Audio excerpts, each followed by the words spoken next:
Hi, welcome to Blender Tutor. This is Tom, and today we're going to be creating these rolling waves in Blender 2.9 using the wave modifier and a few other simple techniques. This tutorial was actually inspired by a Cinema 4D tutorial I saw on YouTube. It's called Wood Waves. It's from Nicholas Schatz.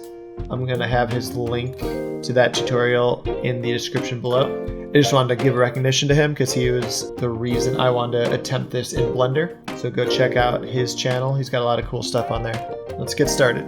We just go ahead and delete the default cube and lamp and bring in a plane. We could just keep it the default dimensions. Go into edit mode and then scale up on the Y axis by 8 and then Control R and let's add 7 loop cuts. You can see in the bottom left corner how many loop cuts you have. I basically want to break this into 8 even squares. And then with all of them selected, right click and subdivide. And I'll just subdivide that 10 times. And now let's just grab the outer edges. If you just hold down Alt and click like near the edge, it will select them. Then I'm holding down Shift to click all of those. I just want to add an edge crease and make sure that's all the way up to 1. That way, once we add a subsurf modifier later, it will stay sharp. All right, so I'm just going to actually roll through the modifiers we're going to be using. We're using 5 modifiers, and that's basically the entire animation. And then it's just about getting the timing right and the materials. So first off, let's add a subdivision surface. And I'm going to bring that down to 0 for the viewport because we don't really need it while we're working. That'll slow things down. And even for render, we'll just keep it at 1. The second one we're going to do is add a solidify. For thickness, I'm going to do 1.5, and I'm going to leave this at -1, and that's all we need to do for that. Next, we will add the wave, which is doing most of the work here. You can see right off the bat, it's not looking very interesting. I mean, it's not looking terrible, but it's not what we want. So we're going to turn off the X. We only want it to go on the Y. Fall off, we can leave that at 0. For height, we're going to do 1.4 meters. For width, we're going to do 5 meters. And then for narrowness, we'll do 0.4. And that gives us those nice kind of rolling waves that we're looking for. And then for time, I think, yeah, we're going to keep that all the default settings. Although if you feel like this is going too fast, you could always slow it down. But I like this speed. The next one we're going to add is a bevel. That's just kind of to get some nice round edges on our waves. So we're going to do a couple things here. Turn this down to 0.05. For segments, we can do about 10. And then for limit method, you're going to want to set that to angle. And you can see now it still plays at a pretty reasonable frame rate. If we did not have this set, it would be adding that bevel to every single edge loop, and it will run extremely slow. All right, so the one other thing we could do, we don't have to set up the material yet, but I'm just going to add a material so that once we duplicate this and add the array modifier, it already has the shared material on it. So I just named that waves. Now we can go back to the modifiers. We'll add one more. We're going to do the array and set that to 2 along the X. And then for count, we'll do 4. And then I'm going to duplicate this, Shift D to duplicate that, rotate it on the Z 180, move it along the X 2. And then with our X axis on this duplicated one, we're going to do -2. And now you can see we already have our waves set up.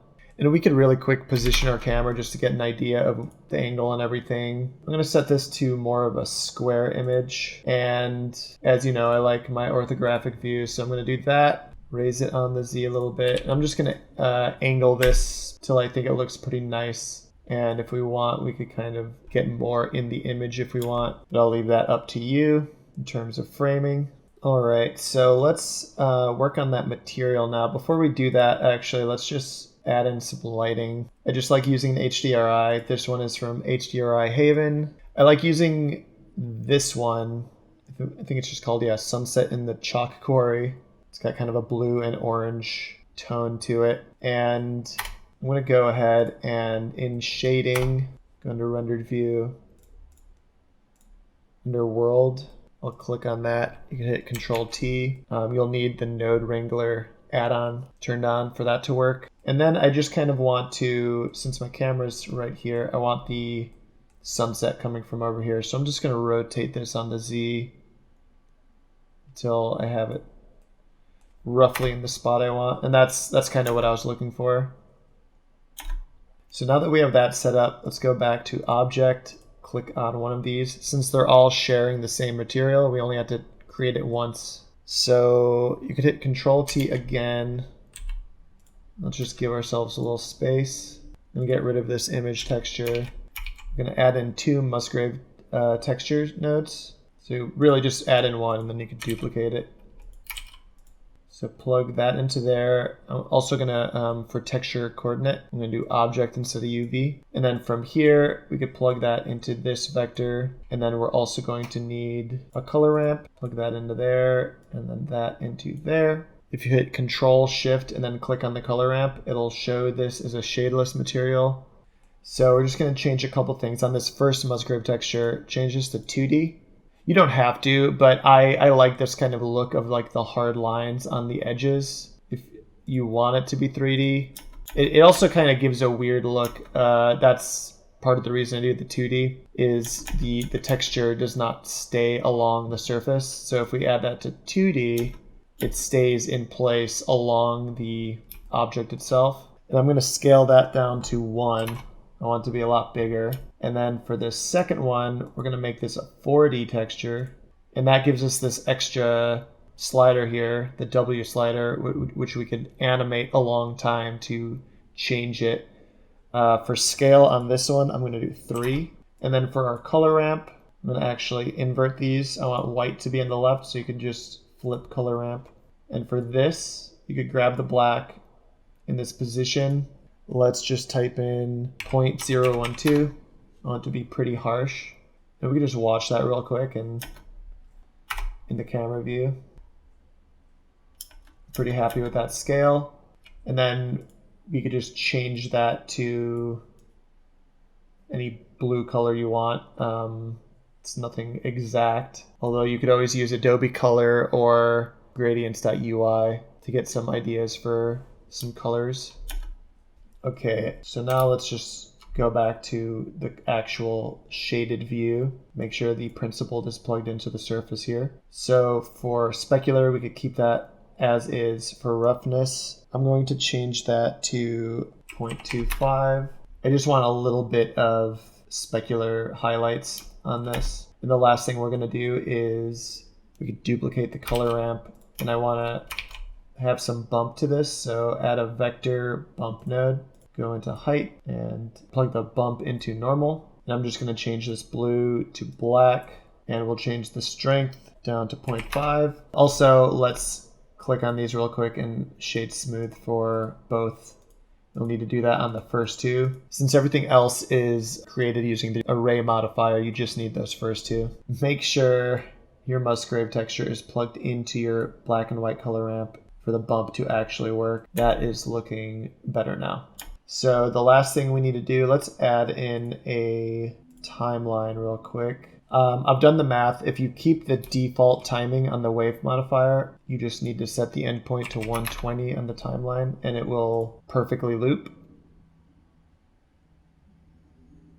And now we will animate that W. So we can start it at 0, just on frame 1, hit the I key to add a keyframe. At 60, I'm going to go up to like 0.55, hit I again. And now at 20, go back to 0, hit I one more time. That way it will be animating the entire time, but it will always end back at where it started so that it loops perfectly. And if this is going too fast or slow, you could always change that number. I thought this looked good for what I wanted. Now we will add those bubbles in, but before I do that, I'm just going to add in one more lamp. Just add an area. Side view, I'm just going to bring that up like that, scale it up a little bit, and I'll scale it on the Y. I'll give it a kind of a light blue color.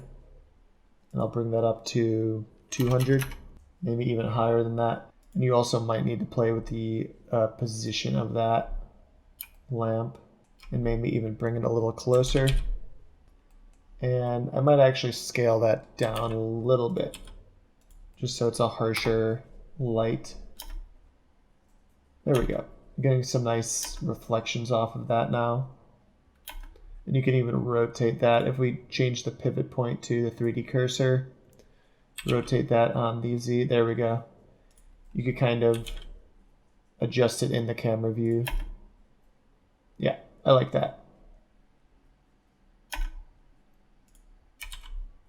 All right, so let's add the particle system now. Before we do that, let's just add an icosphere. I'm gonna just move that off screen. I'm gonna set it to shade smooth. I'm gonna scale, let's change the pivot point back to bounding box center, scale that down quite a bit. And actually, while we're at it, before we get into the particle system, go into edit mode and just raise this up on the Z until that orange dot is basically at the very bottom of the mesh. That's the origin point for this object, and we want it at the bottom so that once we create the particle system, the icosphere will be on top of the object instead of intersecting with it like halfway. So what we're gonna do, let's add a material and just call it bubble. And we could set up the material for that real quick. This one is even simpler. We're just going to add in a color ramp and an object info node. Take the random value right here and put it in the factor, put that into color, and change this black color to like a light blue. And we just kind of want that to, basically, you can't see it right now on this single object, but once we have the particle system, it'll randomly assign a color along this spectrum to each object. For specular, we can leave that alone. For roughness, let's change this to 0.05. We want it pretty glossy. I'm also going to change the subsurface to 0.1, and we'll just take this same color and stick it in there as well. And that reminds me, let's go into our wave object and also set the subsurface to 0.1 on that. And for this one, I'm going to just do kind of like a bluish purple color. Okay, now we can add in the particles.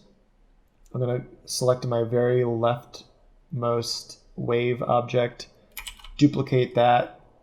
Let's call this emitter 1. And now what we can do is go in and delete the solidify and the bevel modifiers on that. And we can add in a particle system now. We'll call it bubbles. So let's crank up the number to 5,000, not 500, 5,000.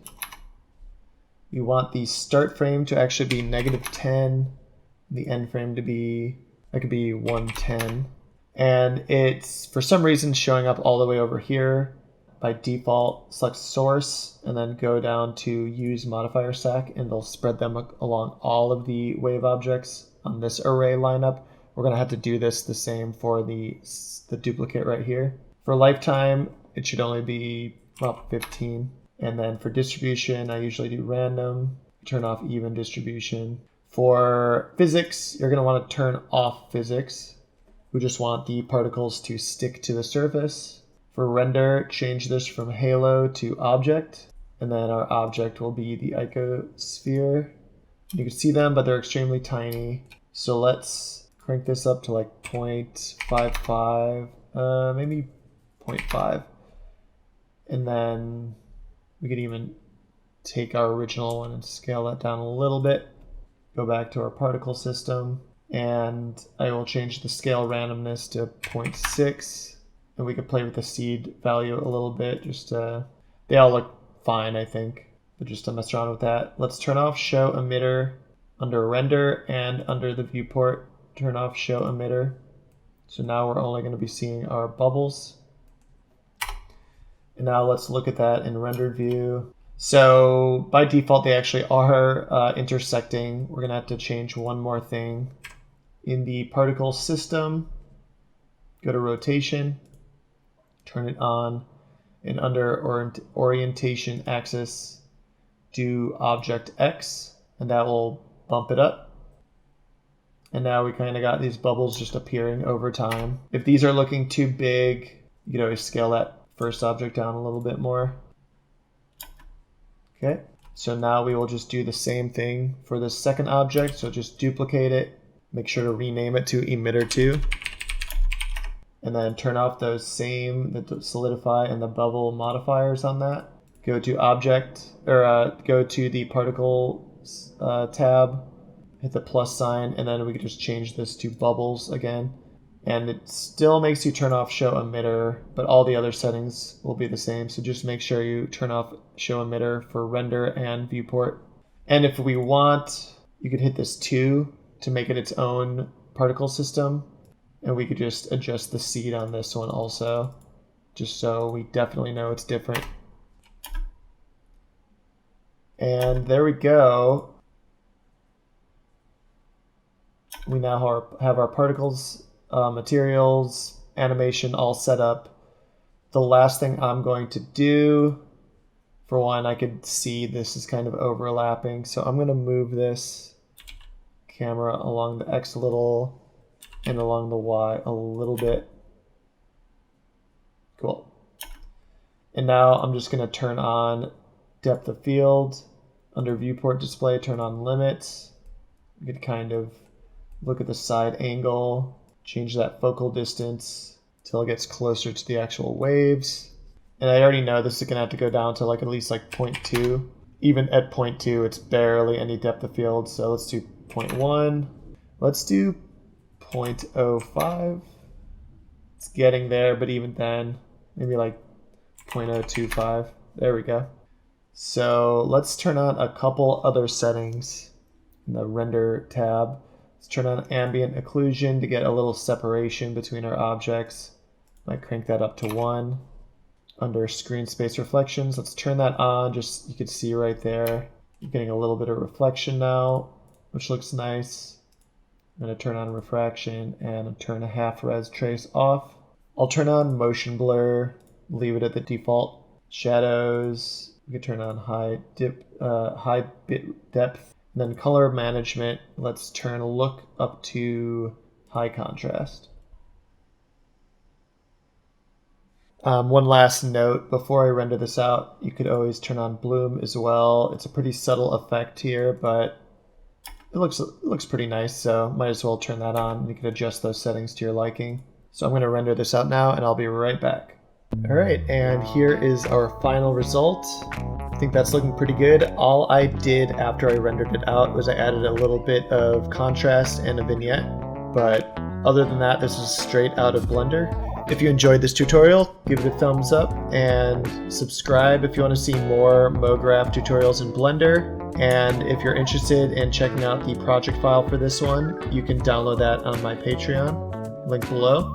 Make sure to check me out on Instagram at ThomasLatvies3D. I'll be posting artwork there, tutorial results, any other kind of updates for my channel. Thanks for watching, and I'll see you guys next time. Thanks.